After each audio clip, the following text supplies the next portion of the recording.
What is it that you do?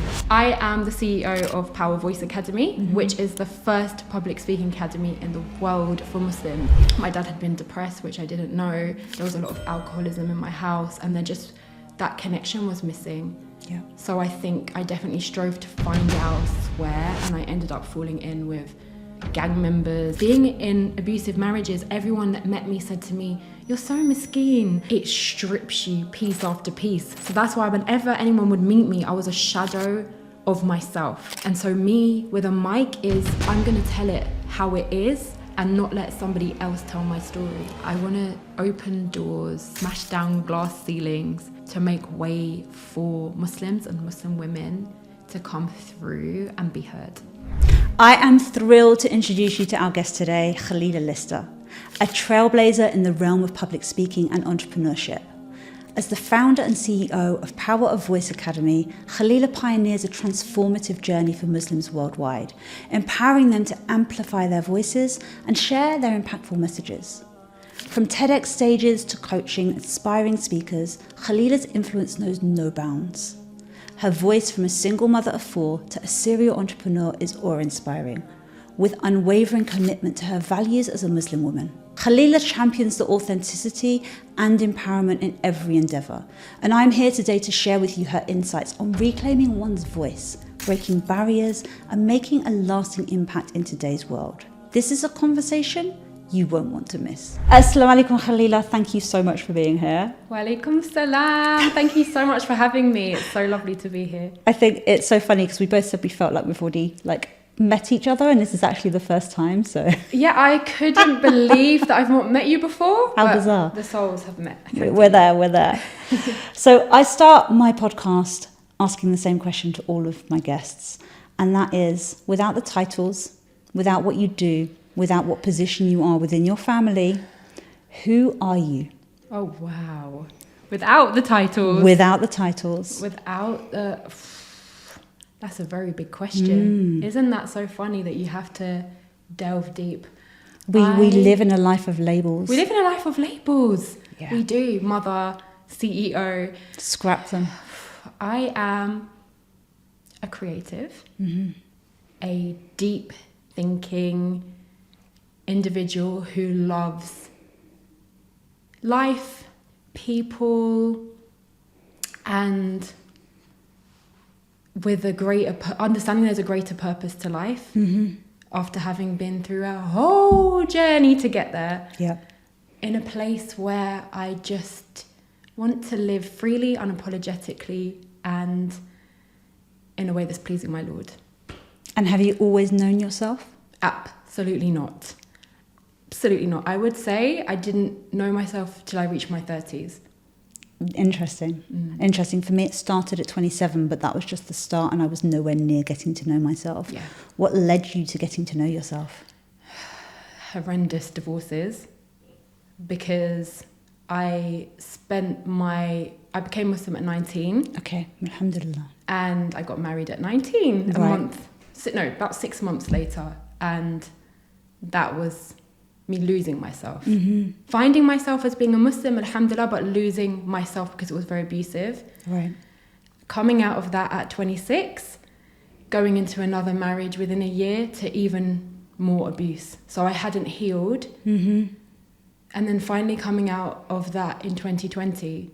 So I can't even do maths, but I'm 36 now, so you do the maths. Okay. I was definitely above 30. Yeah.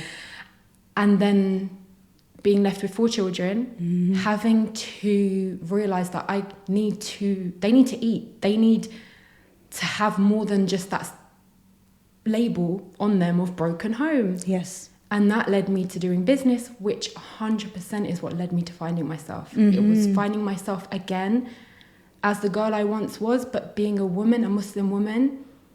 And I'm still finding her, but we're definitely on the right path. So that's a bit of a double whammy, because most people don't even know who they are, let alone having to not just learn who you are, but relearn who you are, because so many things in your life have changed. Like, what's that been like for you? It's been scary, and I would say exhilarating at the same time. It's very scary. I think if you know me, you know my life is about speaking in the stage now. And it was speaking in the stage before. But as a Muslim, I can't rely on a quick shot of whatever to get myself in the mood. I have to strip back and be vulnerable. Yes. And that is scary. But at the same time, doing this as a Muslim and always with the intention of, Ya Allah, please let this be for me, not against me, is exhilarating. You can breathe because you know that you're, inshallah, striving to do it for the right intentions. But yeah, absolutely. And now take me to your entrepreneurial side. Like, what is it that you do? What is it that I don't do? Okay. I am the CEO of Power Voice Academy, which is the first public speaking academy in the world for Muslims, which is just so shocking that there was nothing. And it's something I found. So I went back in my entrepreneurship journey and started studying with public speaking trainers, because I know if you want to push yourself and you want to get out there and you want to do keynotes, there's a really big difference between an untrained speaker and a trained speaker. Absolutely. So I'm sitting in all these classes and there are no Muslims, none, let alone Muslim women. And I'm there in my niqab, getting all the stares. And when I speak, it breaks barriers. I'm getting connections with people from all over the world who often have never spoken to a Muslim before through the power of your voice. You said something really interesting there, because I think it's a revert mindset who questions, so shocking, why does something like this not exist? Okay. Right? Because you were surprised that it didn't exist. That was the same for me when I opened the UK's first women's only martial arts club. I was like, but why aren't there women's martial arts clubs? Okay. So from the cultural perspectives, it's not a norm. It's not a norm. But to us, that is such a norm. Why are things not being done properly? Yeah. And that's it. And it's still, now I work with a lot of Muslim women, and for them to speak up, they have to get over that whole cultural taboo of Muslim women should be pious, which means seen and not heard, which means confidence is arrogance. And it's undoing so many cultural perspectives that are ingrained, but not from Islam. And I think you hit the nail on the head there. It's normal. It's not normal for them, but yet it's such a normal thing for us as reverts. And it's such a beautiful thing to be able to bring that to the Muslim world. Into the Muslim world. Allahu Akbar. Allah is so merciful. Needed. What do you think the audience needs to know about you, Khalila, to understand the person you are today? What made you into that person? What was your upbringing like? Yeah, so my family are Jewish, which is always like, what? What do you mean? Yes, but they're not religious. And to put it in a nutshell, we grew up with Christmas and they eat pork. So that's how religious Jews they are. However, their family are religious. So that was our upbringing. My great aunt started majority of the theatres in the UK, so stage is in my blood. Right, that's interesting. Yeah. And I grew up going to stage schools, just really in the world of the stage. By the time I was a teenager, I was very rebellious. I left home at around 15, left school at 14, and I was with a lot of celebrities. I was doing radio hosting. I was in the underground hip-hop music world. I was bringing huge celebrities on the stage, and my world was just, doors were opening and opening and opening. But I felt completely lost because these celebrities, they weren't happy. That money, that life, that status meant absolutely nothing when the cameras were off. And that's what led me on the soul-searching journey to Islam. Yes, subhanAllah. So that was my background, that now, alhamdulillah, after 17 years, I've managed to come back in and bring it in a way that, bi'idhnillah, is still holding on to Islamic values, which I know we both were talking about earlier, something we both really hold on to, that you can create a successful life without sacrificing your values as a Muslim woman. And it's really interesting. There's 2 points you made there that I want to pull up on, because one is a conversation we were having earlier was about, there is this idea that celebrities live a perfect life. Yeah. And as a Muslim woman in the public eye, quite often people will approach you, people approach me, thinking that we have the answers to everything and thinking that our life is perfect. Yeah. Why is that? People like to idealize. I think when we see these celebrities, or even, Muslim women who are showing up on social media, we see 1% of the life. Let's be honest, we turn the cameras on. We're not performing because we're being authentic, but we are in camera is on mode. Absolutely. The behind the scenes, there might be dishes to the sky. There might be a child having a fight. Like, we are normal humans, especially Muslim women, mothers, and we have our own problems. Allah says He will test us. Absolutely. There are always tests. People don't realize. And I definitely think if we look at celebrities, it's the idealize. That's their purpose. That's what Shaitan does.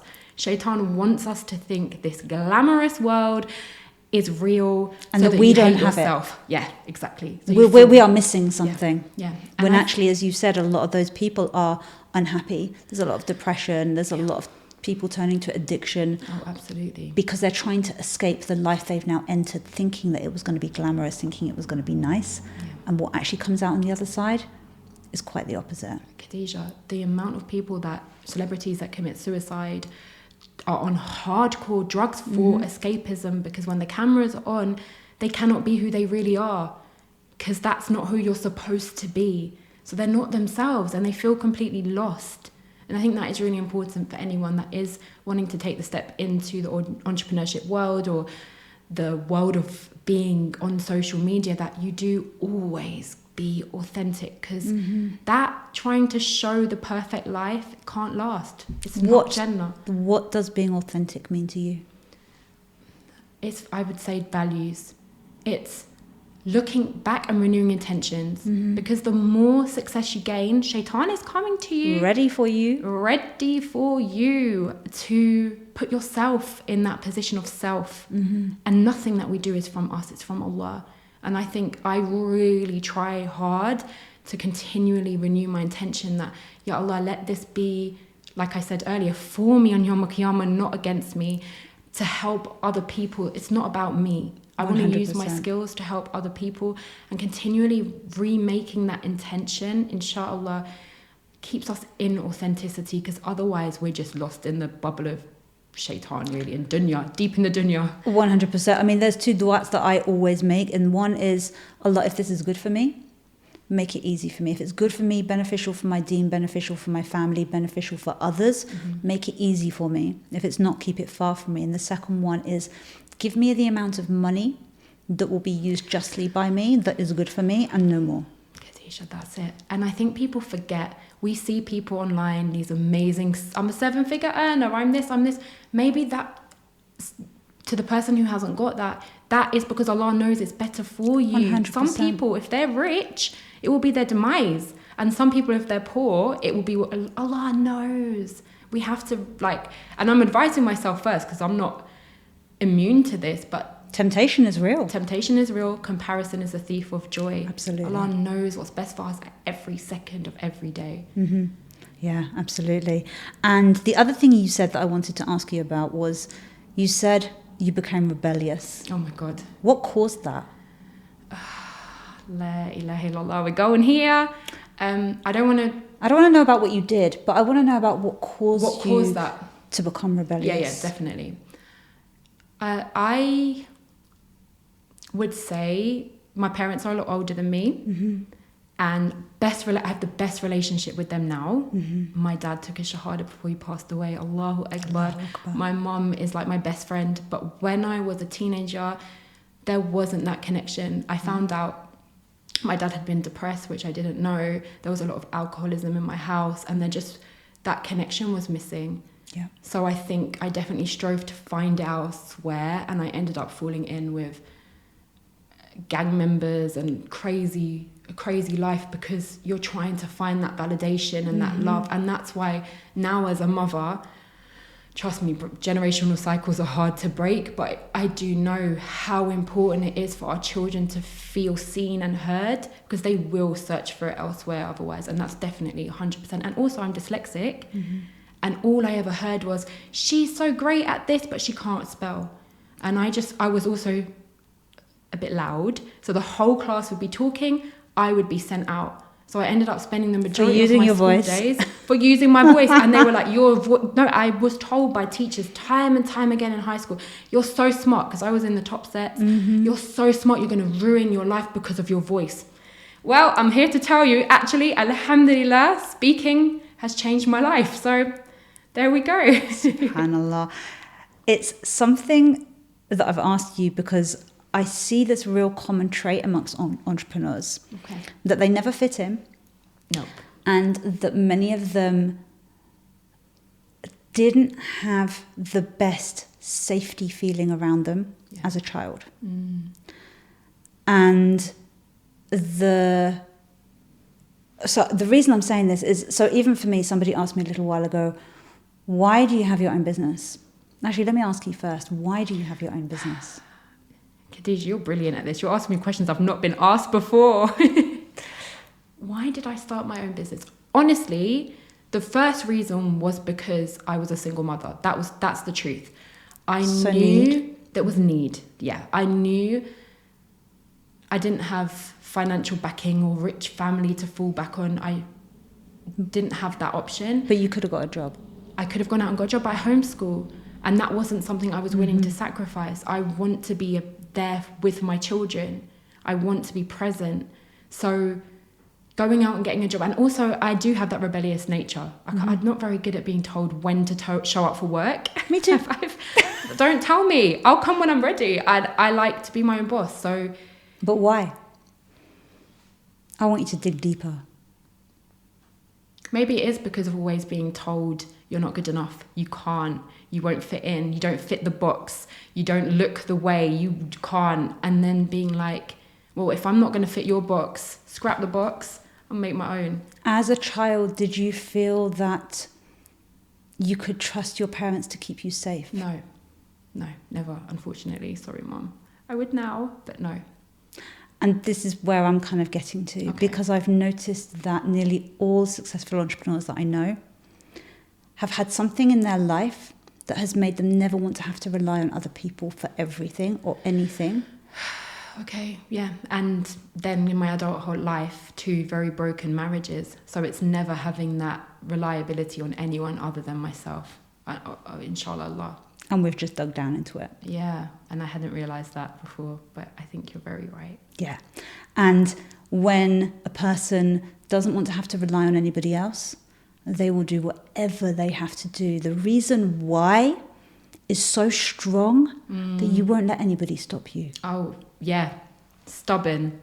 But it comes from somewhere. It comes from a place of keeping yourself safe because no one's ever been able to give that to you. It makes a lot of sense. Yeah, and I didn't realise it even about myself until somebody questioned me on it. They were like, well, why do you want your own business? Why do you have your own business? I'm like, because I enjoy it. I get to create my own things. And they're like, no, why? Why? So interesting. Really, it is. It is.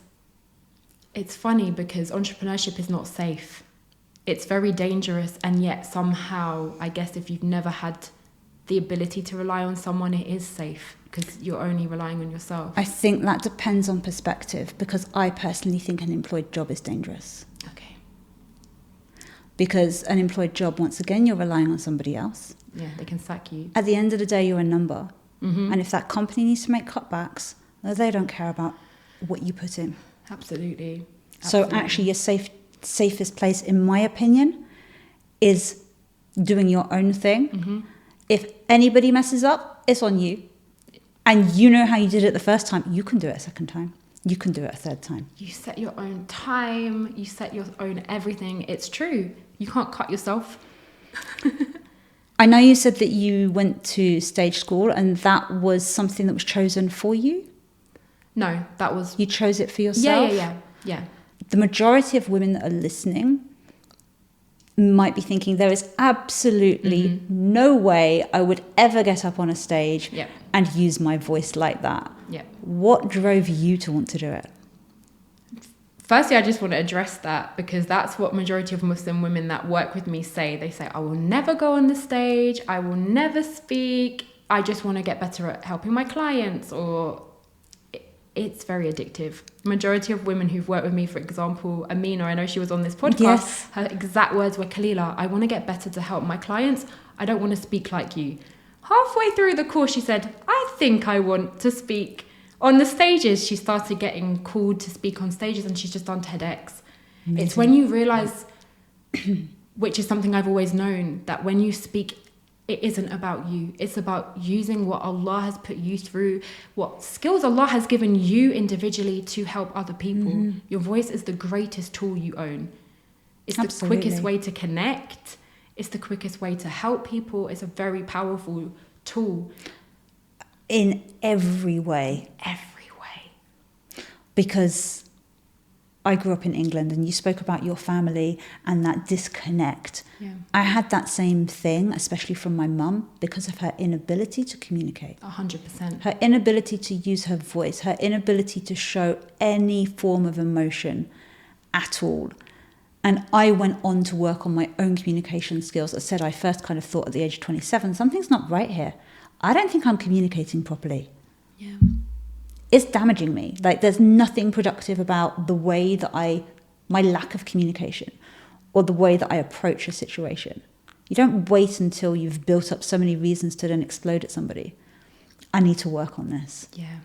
And it can solve a problem for pretty much every aspect of your life, because whether it is on a personal level, whether it's a relationship, whether it's your communication with Allah, knowing what to ask for, how to speak to Allah, or whether that is you're dealing with a legal matter and you need to make sure that you're not being taken advantage of. It literally plays such a strong role. It does. You just gave me a light bulb moment, because you asked me earlier, what does authentic mean? Because we can use our voice. In stage school, you're using your voice. It's not authentic. You're saying someone else's lines. Yes. You're speaking in a way that the world wants you to fit in, to get, because you think you have to do that to get seen in the public world. As a Muslim, Islam has taught me that communication, everything we say is being written down. Shall I tell you a secret of a thought I had before I interviewed you today? Yeah. I was like, I'm so excited for this, because for you, you're used to scripting, you're used to preparing, you're used to being up on stage. Yeah. And I've taken all of that away from you. Back. This is therapy. I was like, this is going to be so good. Yeah. What did your life look like the first time you decided to pick up a mic? Before Islam or after Islam? At any point, like what was your mindset? It's something that I personally, everyone has something they love. It gives me like a thrill. I love the mic, honestly. It's like a switch that comes on, and I love it. But as I said earlier, doing it as a Muslim, I first started and I was still being very showy, the big voice and what I'd always learned. And I actually had a coach, and they said to me, why are you being so loud all of the time?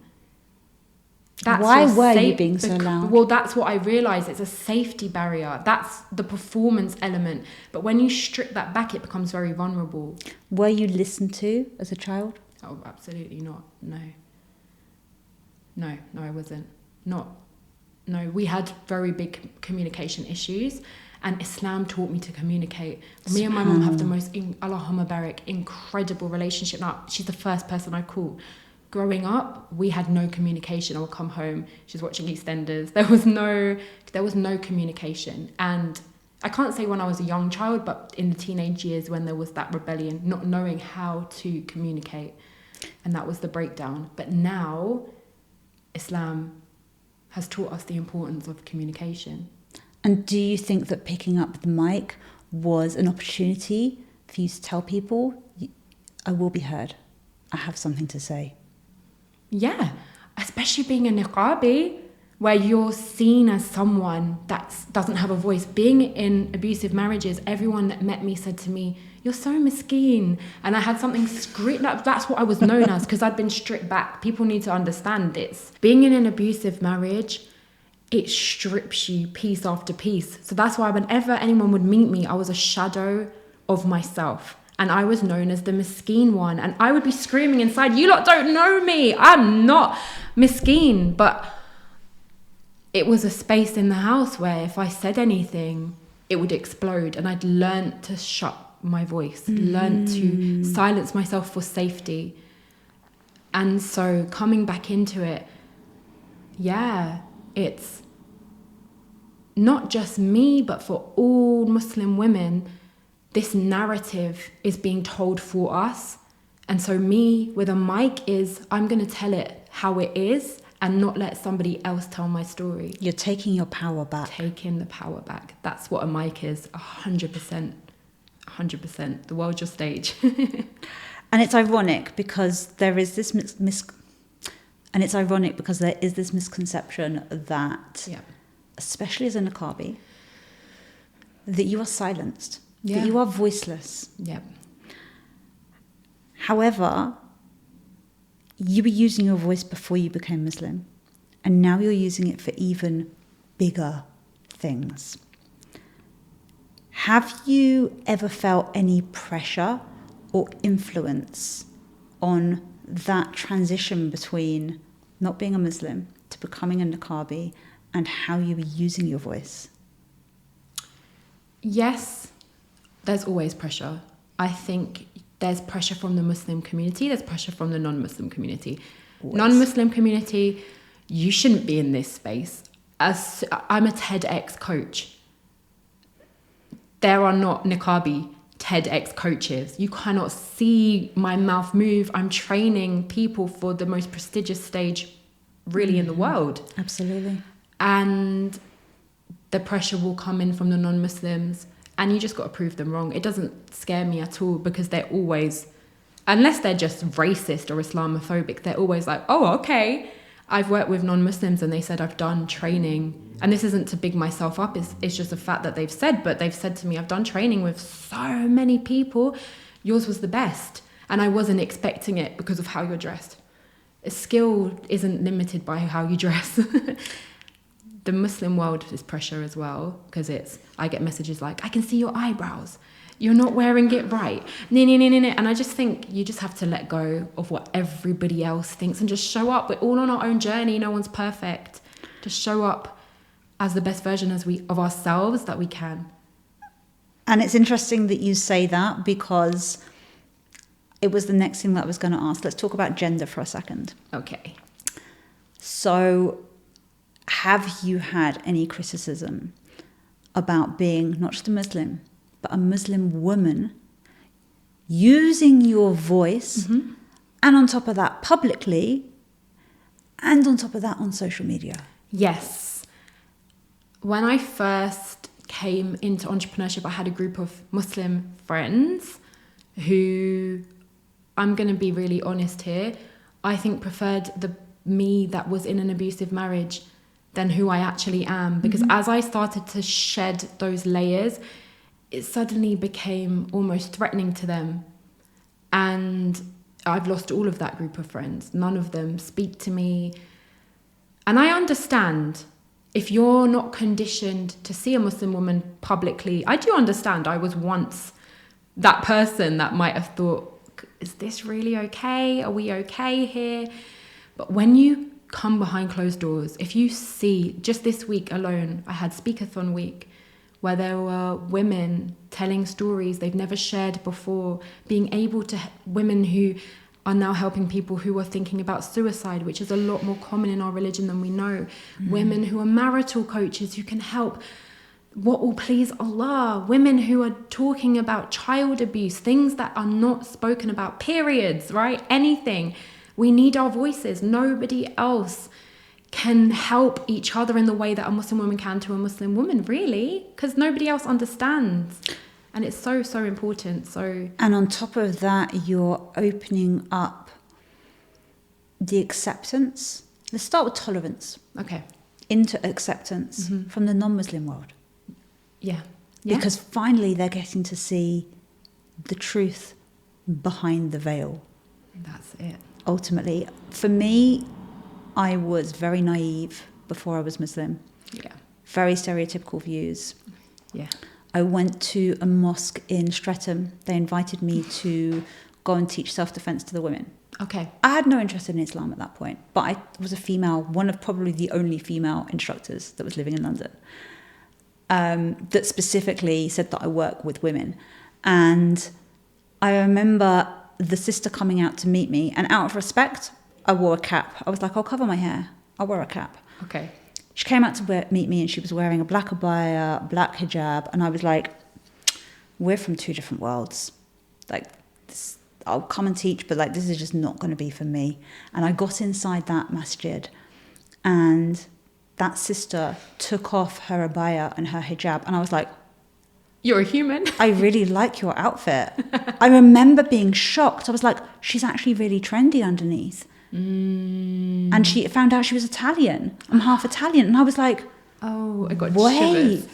I was like, so what you're doing with your voice and how you are giving other women that opportunity to use their voice is pretty much the experience that I had, but I had to step into a masjid.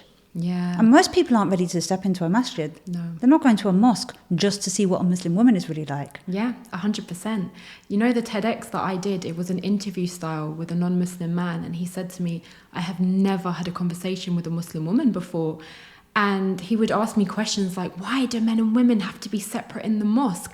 As if we're like so abused. And he could not believe it when I told him that the wife of the Prophet, Khadijah, was an entrepreneur. She had a business. He stumbled. He couldn't believe it. And that conversation is out there because people don't know. Unless they go out of their way or Allah subhanahu wa ta'ala puts it in their path, Yes. they're not going to have an interest. I would have never had an interest to sit and listen to a Muslim talk or a Muslim woman. But suddenly, if we're on these platforms and we're having these conversations, it is da'wah, alhamdulillah. How have you navigated the world of social media? God, this conversation is going to be full of my deep breaths. Good. We're going there. How have I navigated the world of social media? I think it is to really put boundaries in place because it is very addictive.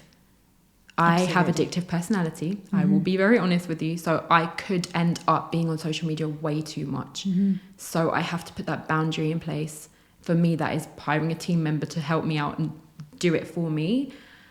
It is understanding what I call elegant vulnerability.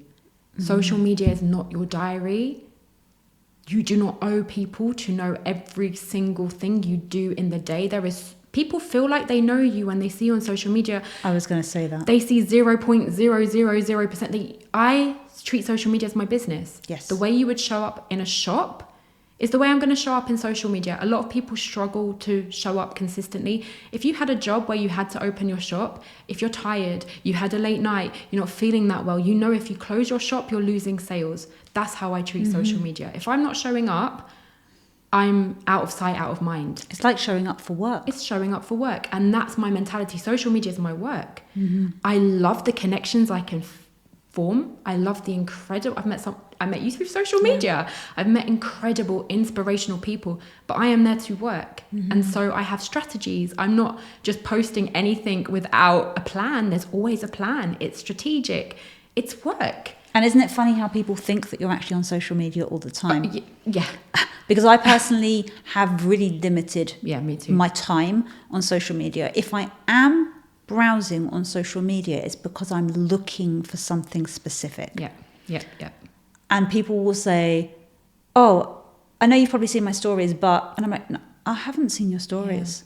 I actually don't know. Like, I do go on at least once a day, but I'm not getting past the first 5 stories because they're just the ones that are probably there, if I'm checking them at all. And it is your tool. And the beautiful thing about it is that it's free.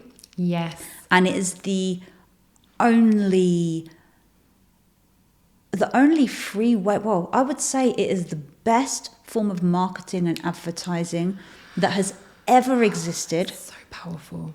And you are, in a scary way, but a great way for business, you can get into the palm of somebody's hand.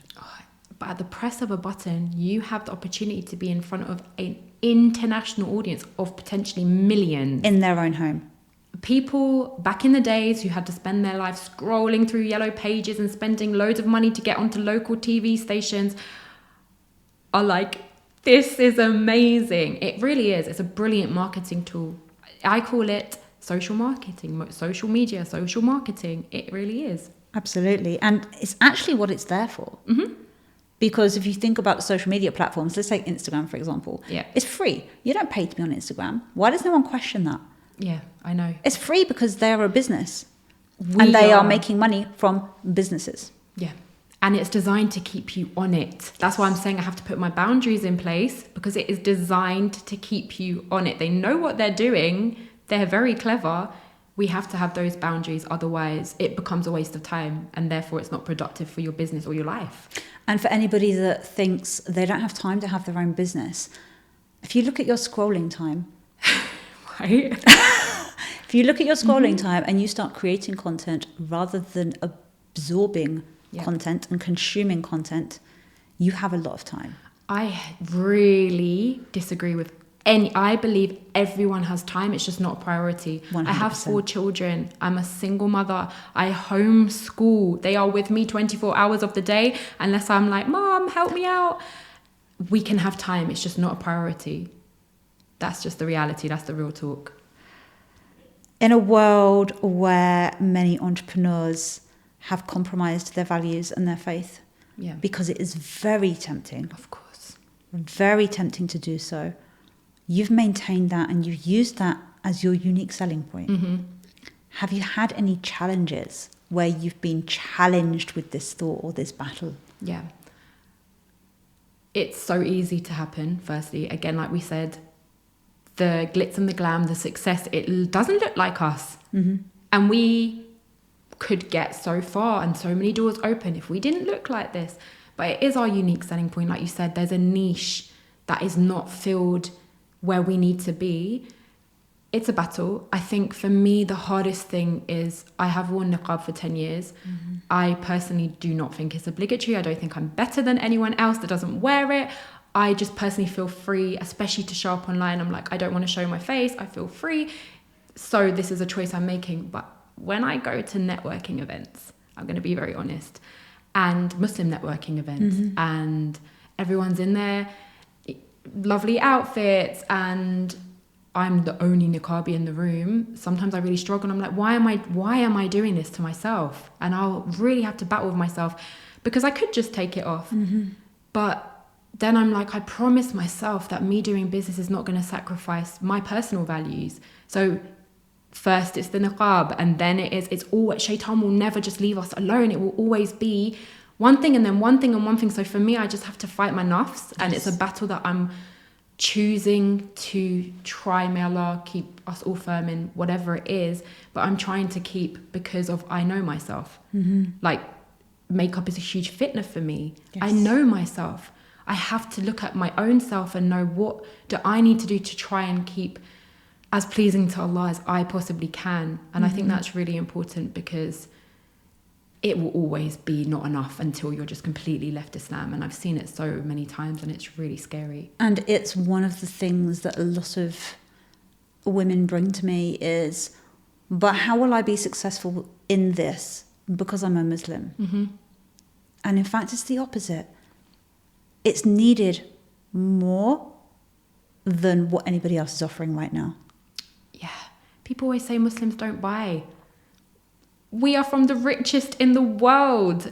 You just need to show me why I need to buy. And they're happy to buy because they're spending. They are, that's what I'm saying. You just need to show them the value, and there's a space, there really is. Why do you think so many women are now embracing the desire, the want to use their voice, or the want to be an entrepreneur? Like, where is this coming from? I think it's seeing is believing.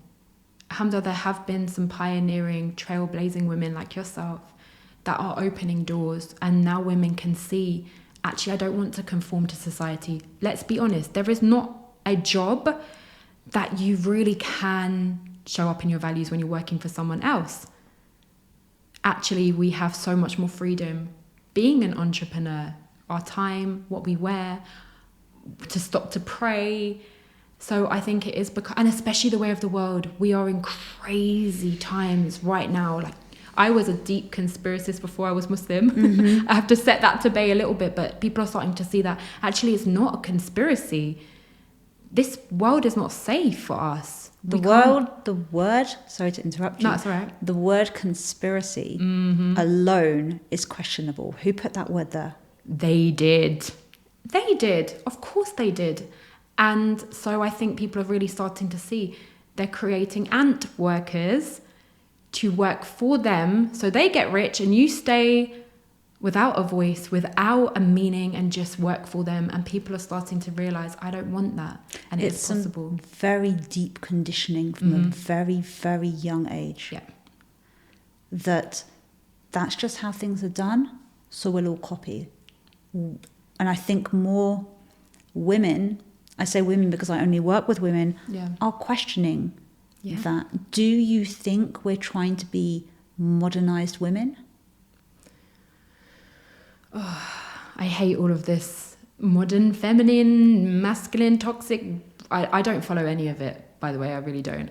But I do think, of course, there is deep conditioning where I would say from an Islamic lens, I actually learned it from Lauren Booth, that this whole idea of a woman just being in the kitchen and never talking, and yes, there is obedience to the husband. He has 1% over us. So there's so many things, alhamdulillah.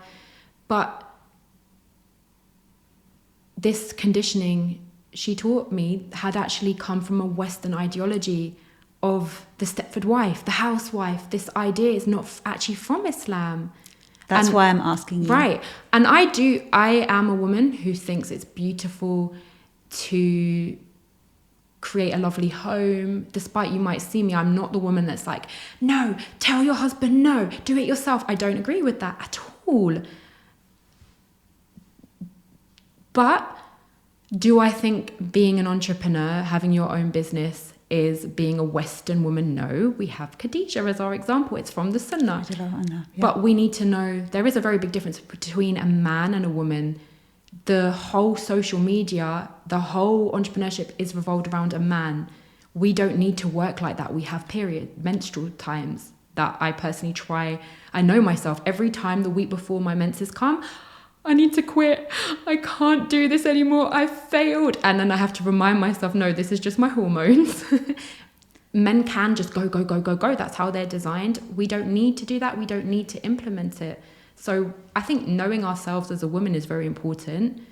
But no, I don't think being an entrepreneur means we're this feminist.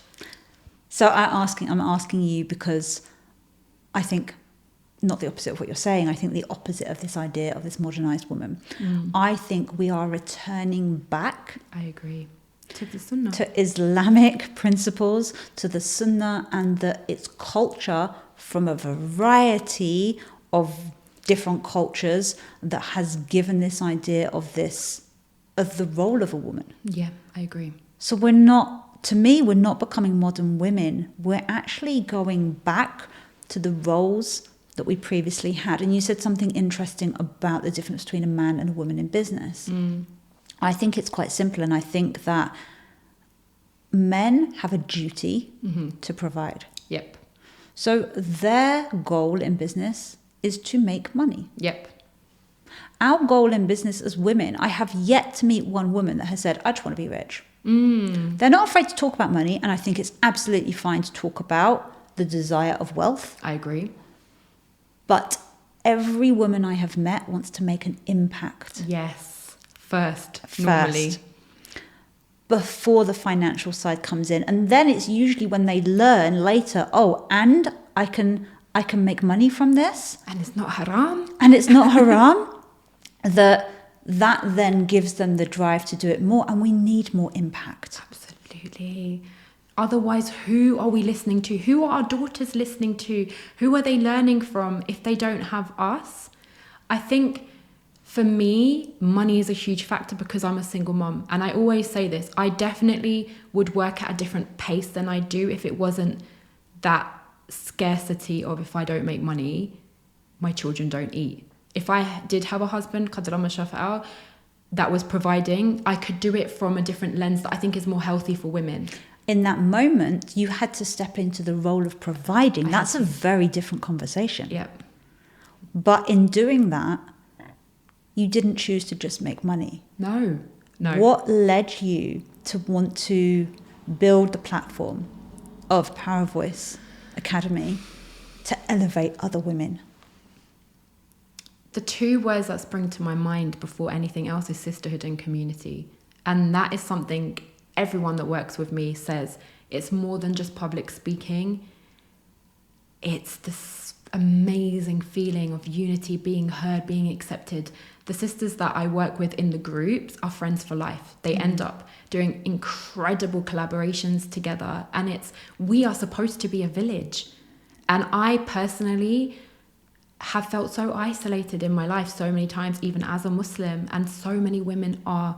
So there's a huge force behind me in the academy. Why I made it an academy, why I love that, is to have that togetherness. That is one aspect. The other is I am very passionate about voice training. I know the impact that we can have when we get in the right rooms. And as I said, a great speaker is trained. There really is a way to know how to use your voice and get the right result when you know the training. There's brilliant techniques that once people master, their world changes for them. And it's a skill. It's a skill. And I think a lot of people don't realize it's a skill. Yeah. Even when they say, oh, I don't know how you're speaking on videos, I don't know how you do that. I remember hearing my voice recorded for the first time. I'm like, that doesn't sound like me. So you suddenly realize you're more high-pitched than what you thought you were. Yes. Have you had to work it down? Well, I did that before I was Muslim, when I used to record on radio and I'd hear my voice and I'd have to practice deeper because it sounds a lot better. It's a lot stronger. Yes. You have to work on that tone. And I was like, no, I have a recording voice. Yeah. Because actually when you hear yourself back, you do sound different. And it is a skill and it is something that you work on. Yeah. But like anything, work on it, you'll get good at it. And you get good at something, you'll get the confidence to do more of it. That's it. 100%. Yeah. Do you ever have the conversation with the women that you're training about the possibility of them facing criticism when they do start to use their voice? Yeah, always. A lot of women are very scared, especially if they've been culturally conditioned, and that goes for reverts and non-reverts. Non-reverts, of course, it's from family. Reverts, it's from other Muslims, of what the societal norm for a Muslim woman is. It's not using your voice, and especially not publicly. So you have to create that thick skin, and the way to do it is knowing your why. Every time you're hit with the criticism, if you know your why between you and Allah, you'll keep going. And not just taking your superficial why, digging it deep. Like when I asked you earlier, why? But why? No, but why? But why? You've really got to dig it deep, because that is what will stop you from quitting when it gets hard. It gets hard. It gets really hard. What's been the hardest part of your journey so far, like from in your business world as well, specifically? It's my children. When I have to work really hard. I know you call it beast mode. I have beast mode, either when I'm preparing a new course, I do a 5-day free training, which is my step in before I open up. It's my launch. And ultimately, if I'm preparing for, like I've just had TEDx, that meant I was training speakers Monday, Wednesdays and Fridays. I do my program on Tuesdays and I have meetings on Sundays. It's a lot. It's been a lot. And I do have that constant battle, especially if my little one is crying. I said to you, even when I came here, she's crying, Mummy, don't go. And so that's been really hard. Because Why is it hard for you? It's because I would love to be able to spend more time with them. However,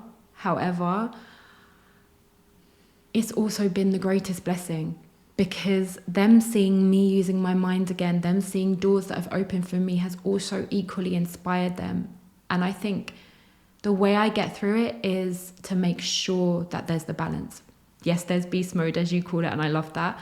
But there's also I have to make time out to prioritize. Jamal, Friday, that's the blessed day for the children. Yes. Let's do something. Let's make sure that you've got something always to look forward to, so that when I do say, yes, mommy has to work, but we're going to do X, Y, Z, we're going to go here, and I have to make sure constantly that there is that balance. And it is tiring, because then people will say to you, well, what about you? When is you time? But it might sound crazy, but I find me time in working. So there's a very interesting concept there. Two things. Firstly, with your children, I think as an entrepreneur, as somebody within business, you are tough on yourself because they see you working more than they see you having free time together. But that's only because you don't compare yourself to other people. Because to become a successful entrepreneur, you need to lose the ability. You need to lose that comparison. You have to lose that. And if you don't lose that, you won't be a successful entrepreneur. 100%. So as you are good in business, you have lost that caring about what other people think and the comparison. But there is a time when you need to compare yourself.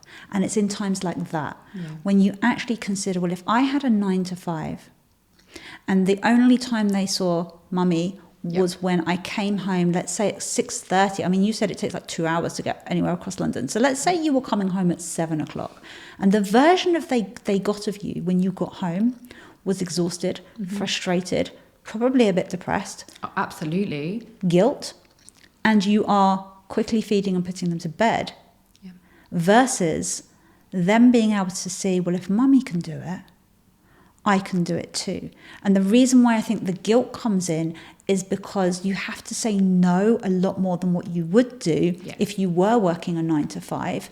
But that's because the 9 to 5 would be draining you so much that you would be giving them whatever you had when you got home because you hadn't seen them that whole time. Whereas because they see you the whole time, there is more no's, not at the moment, in a little bit. But if you compare that to what it could be, and what would be the only other option for you to be able to provide for your children, you're giving them something so beautiful. I 100% agree. That's actually what I tell my children. It's my big ones are okay, it's the little one, but that's normal. She's only 3.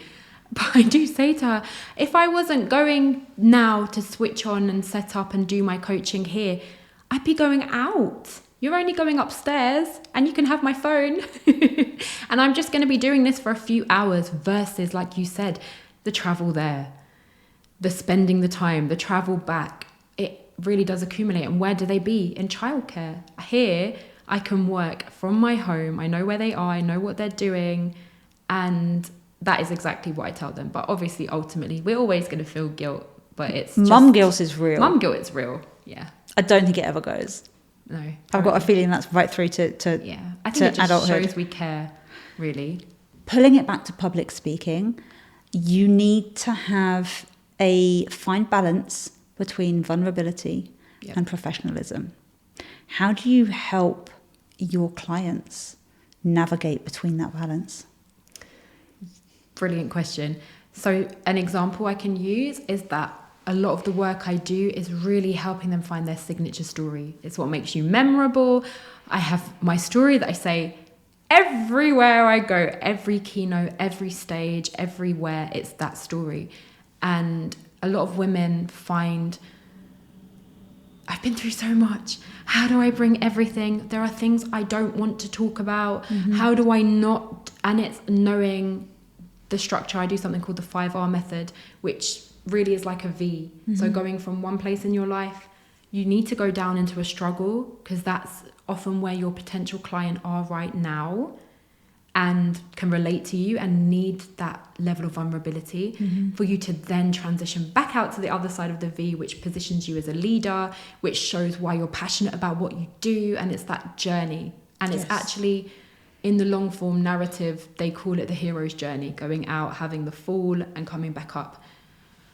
What's really important about this is that you choose your struggle.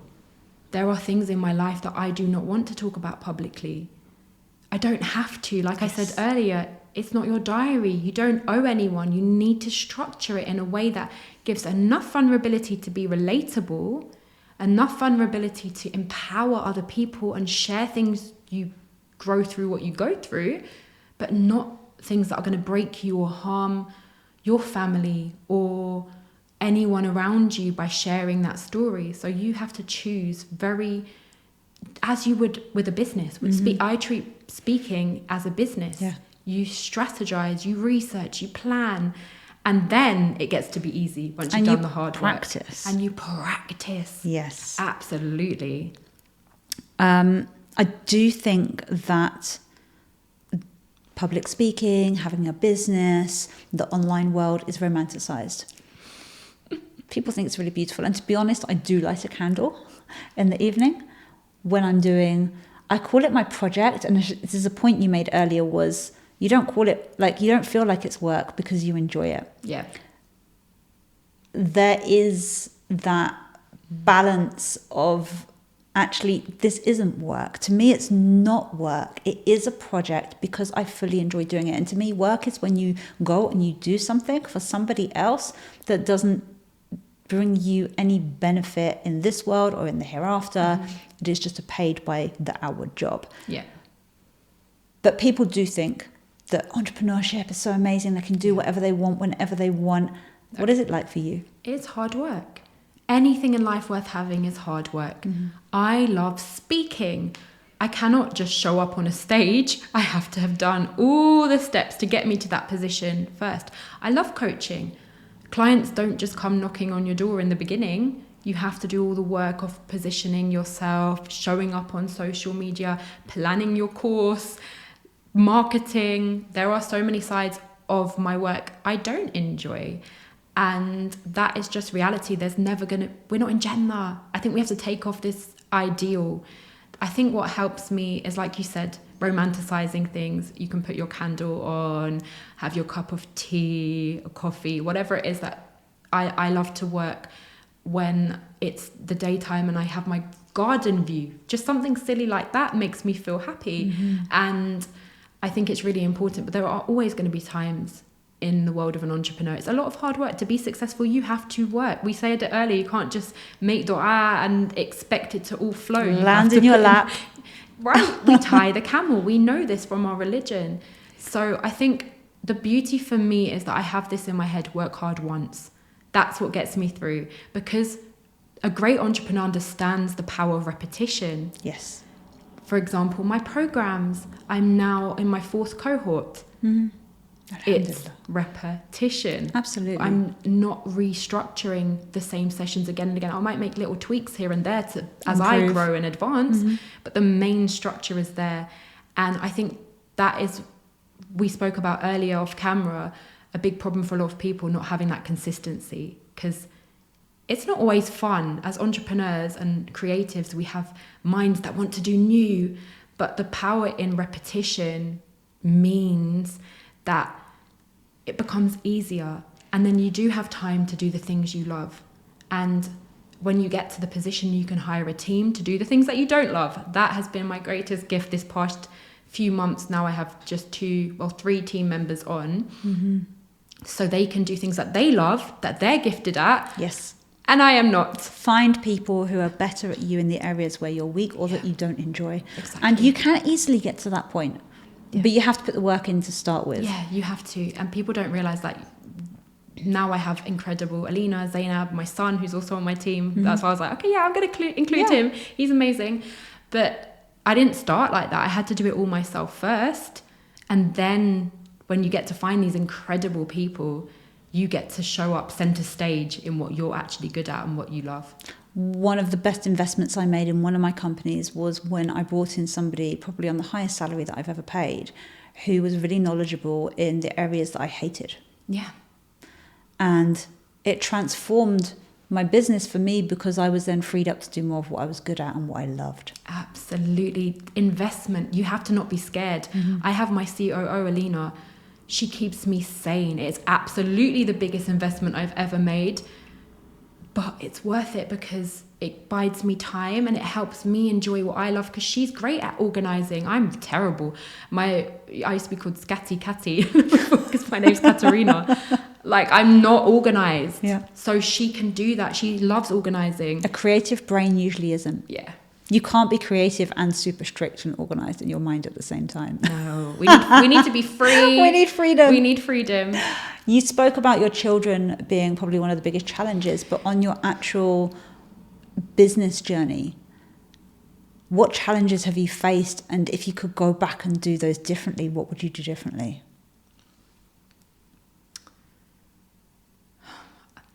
I don't like to say that I would change anything. I think every step you learn from, but let me rephrase it then. If you were to teach somebody else Okay. to do the same as what you would have already done, Okay. then how would you tell them to do it differently than how you did it the first time?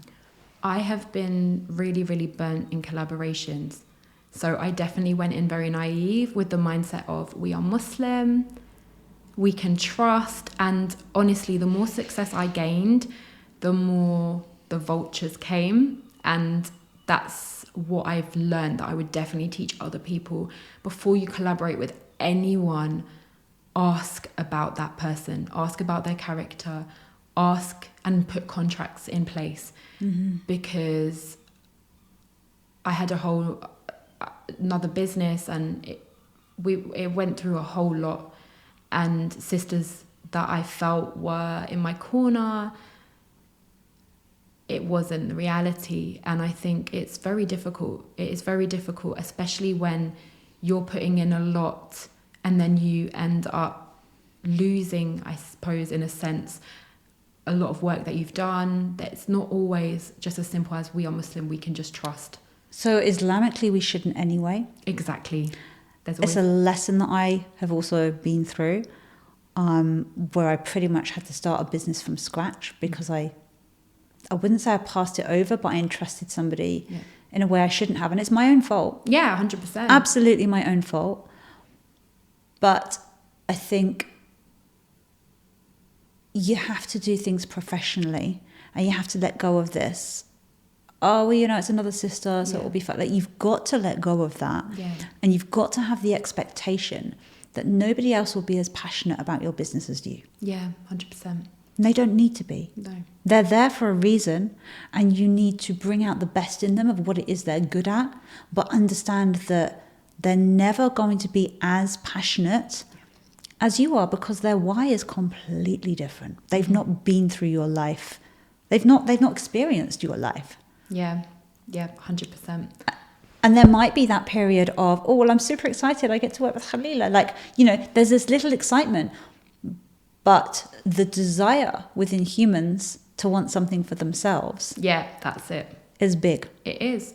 And I think something that I've really learned is sometimes people want you to do well, but not better than them. Yes. And when that happens, it can really disbalance, and shaitan comes, and sometimes true colours are shown. But in that being said, I am a person who cheers for other people. If I'm working with someone and they do better, alhamdulillah, and I really have to continue to work on myself to remain that way, because I don't want the treatment from other people. And I really advise sisters this as well. We will answer to Allah ourselves. We will run away from our own child. Don't allow other people's treatment to change who you are. It's one of the things that attracted me to Islam in the first place, was none of you is a true believer until you want for others what you want for yourself. Exactly. And it's something that I hear a lot of people say, but the action of it is actually difficult, Yeah. especially if you're going to do it in silence, without telling people that you actually want for others what you want for yourself. Like, there's no validation in it. There's nobody saying, oh, that's so nice, she's helping other people. Like, you're just doing it genuinely for the sake of Allah. And when you can reach that point, I believe you will become successful. Yeah. Validation is, you have to validate yourself and know it's with Allah, and let go of the exterior, well done, congratulations. It doesn't mean anything. It's the likes, isn't it? It's the metrics that are just vanity metrics, really. Yeah. Letting go of that. Letting go of that. Yeah. And that's where your success will come, because you're Absolutely. not doing it for anything in this life. Absolutely. What are your goals with your work? What is your mission? My mission is to empower Muslims, especially Muslim women, to find their voice and use their voice to speak up, to change the narrative. and to empower them to speak and fall back in love with themselves, remain focused on the path to not sacrificing their values as Muslims, and take up space. I love to use the words unapologetically. I know it's overused, but it is to be unapologetic. We don't need to apologize for being Muslims. TEDx, for me, we had 17 speakers, 16 of which were Muslims, coming through into a platform where it says you cannot promote a religious agenda. We didn't. They didn't speak about Islam. They showed up, they're visibly Muslim, that's enough. But they used their voice to showcase that we are not just here and only one-dimensional. We have skills, power, passion, purpose, perseverance, all of that and more. And for me, that's why I'm so passionate about public speaking and using our voice to communicate. So using your voice, what is the biggest message that you want to be heard? That you deserve to use your voice, that you deserve to be heard, and you do not need to, like I once was, hide in the shadows of who you are, the skills you have been through, what Allah has tested you with. You can find that purpose and strength through the pain to help other people through using your voice.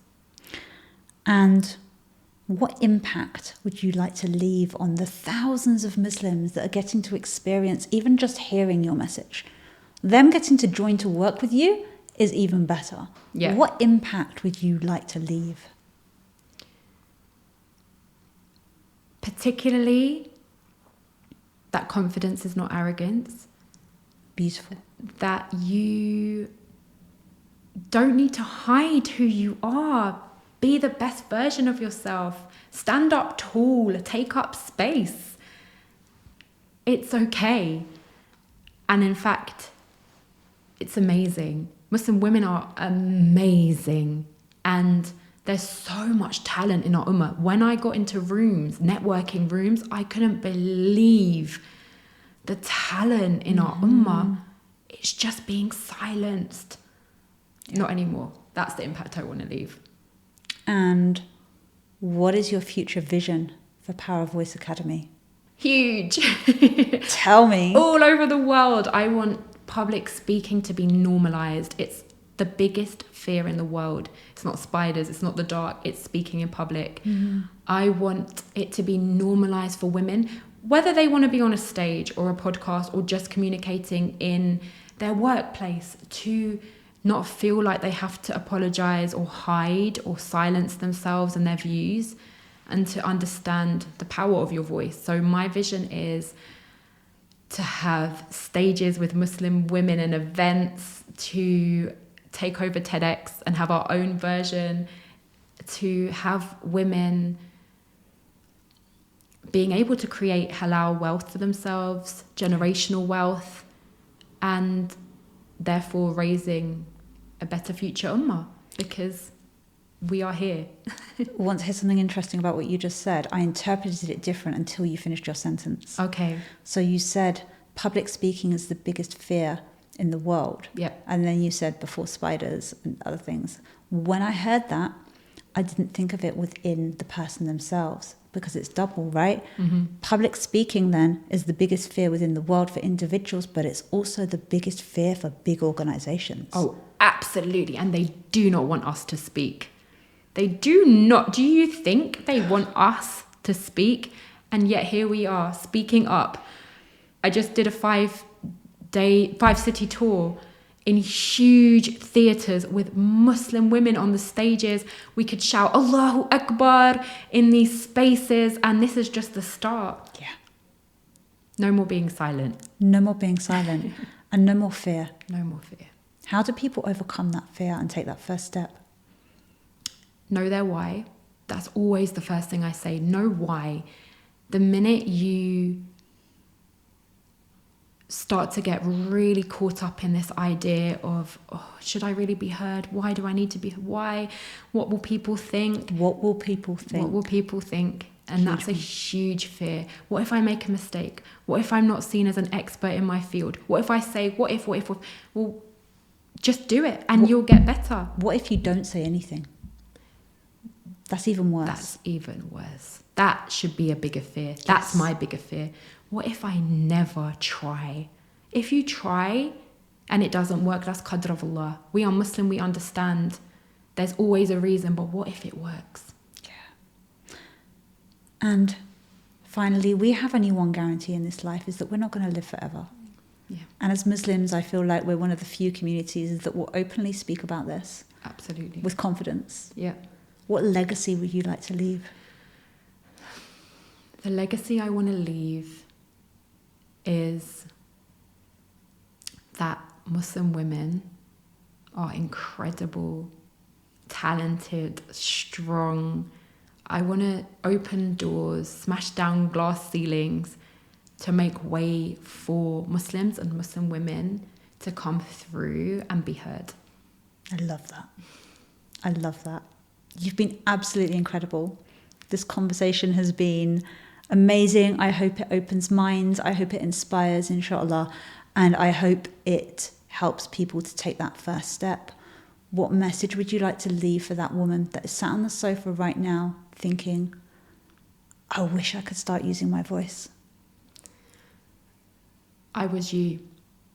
I was you. I was on huge stages and I stopped everything and I felt a small flame deep in the pit of my stomach.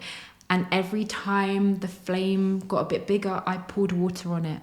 Shh, stop. That's not what Muslim women do. You can't. And then when I finally allowed myself to try, I feel alive again.